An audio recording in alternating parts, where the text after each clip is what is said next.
дуруд ба шумо дӯстони азизу арҷманду қадрдонам. бузургворе фармудааст: ҳар чӣ кунӣ бо худ кунӣ, хоҳ нек кунӣ, хоҳ бад кунӣ. ҳар чиро ки мекунем дар зиндагӣ, хоҳ нек аст, хоҳ бад аст, барои худамон мекунем. мо ҳар чиро як сум мегузорем, биёед хуб мешуд ки аз як чизи кӯчактарине ки мо таваҷҷӯҳаш кам мекунем, ин фарзандони мо ҳастанд, ин ҷигарбандони мо ҳастанд ки мо дар бобати тарбия, дар бобати вақт ҷудокунӣ ва ҳама ин чизҳо чикор шудаем, каме бепарво шудаем.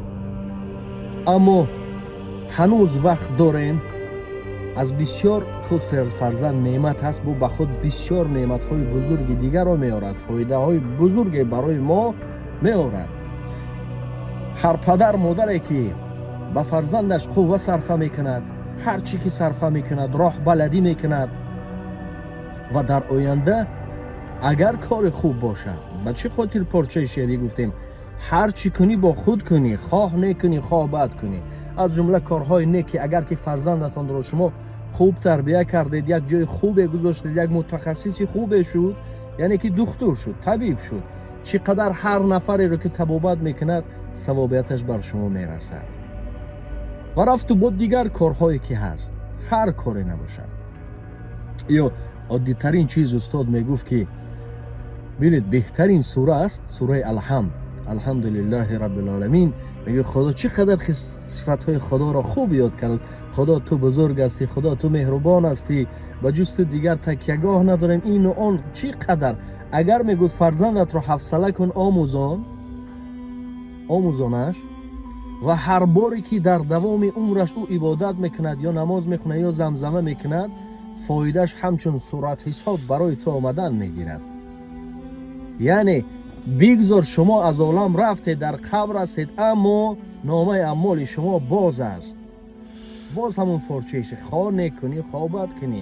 агар фарзандатонро баръаксаш кунед, пас ин нома ҳар боре замзама мекунад, ваи шумо зам мешавад, ҳамчун сурати ҳисоб. агар бо худо кунад ки ин писар писарашро омӯзонад ва вай писар ҳамин тариқ рафтан мегирад, сурати ҳисоби шумо боз аст. шумо як фон мекушед, дигар рафтан мегирад. дар ҳар кор, инҳо як мисоли кӯчак буданд, дар ҳар кори хубе ки фоидааш ба мардум мерасад. устод бисёр гапи хуб зад ва ҳанӯз баъд аз ҳамин шунидани ин фикронии ман каме тағйир ёфт. вақте мо устодҳо гуфта гап мезанем, аз ҳар кас ки мешунавем, ҳамин суханро ман аз Пурдил шунидам, аз Муҳаммад Солеҳи Пурдил, ки ҳама эҳтиромаш мекунем. гуфт агар ҳар нафаре ки барои мардум кор мекунад, барои омма кор мекунад, барои тағйир додани зиндагиашон, барои умуман, яъне барои худ не, пас гуфт ӯ афзалтар аст, волотар аст аз ки аз нафаре ки ва шабу рӯз ибодат мекунад, чӣ кор мекунад, рӯза мегирад. яъне гуфт чаро инҳоро барои худаш мекунад. мо ибодат мекунем барои худамон, барои наҷоти худамон, рӯза мегирем, ҳар коре ки мекунем, аммо барои дигарон ин куллан дигар аст. ки ин қадар каме аз мавзӯъ дур асту, аммо наздиктар аз назди ҳазрати Мусо ҷавоне меояд, мегӯяд ки ё Мусо, аз худо барои ман давлат талаб, ки ман соҳибмулк шавам, ину он шавам. он қадар ки хоҳиш мекунад, ҳазрати Мусо суханашро рад намекунад ва аз ӯ суол мекунад: 30 солаи аввалат мехоҳӣ ё 30 солаи баъданат? яъне ҳамин 30 солаи ҳоҷират мехоҳӣ ё ки баъд пир шуди 30 солат, ё 30 солаи баъданат? ҷавон фикр кард, гуфт ки биё ҳоло ҷавон ҳастам, ҳамин 30 солаи ҳоҷираро бибинам. гуфт 30 солаи ҳоҷираро. мусо ки бо худо дар иртибот буд, гуфтугӯ, хулас дуо кард, дар ҳаққаш хоҳиш кард. ҷавон соҳиби мулки зиёде шуд, давлату дигар, аммо бар зами ин чӣ буд? дарҳояш ба рӯи мардум боз буд. рӯзҳо мегузашту, моҳҳо мегузашту, солҳо. гоҳ-гоҳ ҳазрати Мусо мушоҳида мекард ӯро. чун гуфтем даргоҳаш кушода буд, барои мардум хеле кӯмакҳо мекард. як соҳибкори бузургро ёдам ҳаст, суханаш وقتی درباره مالش گپ زدن گفت این مال مال من نیست، گفت این امانت است، این مال پروردگار از در دست من امانت است. و آنهایی که تجارت با پروردگار میکنن خوب میدونن این چگونه تجارت است که مال آنها چندین از نفرایی که اطمینان دارن، اعتقاددار زیاد است، خداگو زیاد است، کسی را نبینی خدا میگود، اما اطمینان. پس 30 سال میگذرد، حضرت موسی مشاهده میکند به جای بسته شدن، اما روز از روز اینقدر باز پیش رفت و افزایش یافت و پس از خدا سوال کرد، گفت خدایا پروردگارا آخر مهلت این 30 سال بود؟ جواب چنین بود که پروردگار گفت آخر این بنده من درهایش بروی بنده های من باز است، این بنده من درهایش بروی دیگر بنده های من باز است که من شرم دارم که دروازه خودم را محکم کنم، دروازه رزق را، در رزق را. یعنی چون گفتیم کمک علاقمندی دارد، در همین است که این برای مردم همین رو کلن برای مردم استفاده می بود، برای خوبی مردم، یعنی دروازهش همه وقت برای کل مردم باز بود. پس خدا گفت که من شرم دارم وقتی که من رحمان و رحیم و این هستم، من دروازه خودم را بندم که اون صورتی که او دروازهش باز است برای بنده های من، یعنی او برای دیگران. به این خاطر یک روز هم یک جا واخوری داشتم، از بس که بسیار سرکار بودم بینم چیزی رو فراموش کردم، بر اومدم پیاده گفتم یک کمی روم. پیشم 4-5 دختر بود، همراهشان یک پسر صنف 9. خدا شاهد است سخنرانی آنها را من طاقت نکردم، نه کم از 5 دقیقه از این ایستگاه تا اون ایستگاه رفتیم، سخنرانی آنها را بین همدیگر شنیدم. من راستی چیزی گفته نمیتوانم. ما اخیر کفیدم، گفتم یک لحظه ایستادم، گفتم شما صنف چند میخوانید؟ گفتن صنف 9. چی بود؟ نه گفتم همین تنها پرسیدم. و وقتی که اونجا می نشستم با حتی یادم هست که هنگیر خندیده مسخره میکردم مرا که این چی با پرسید یا چی.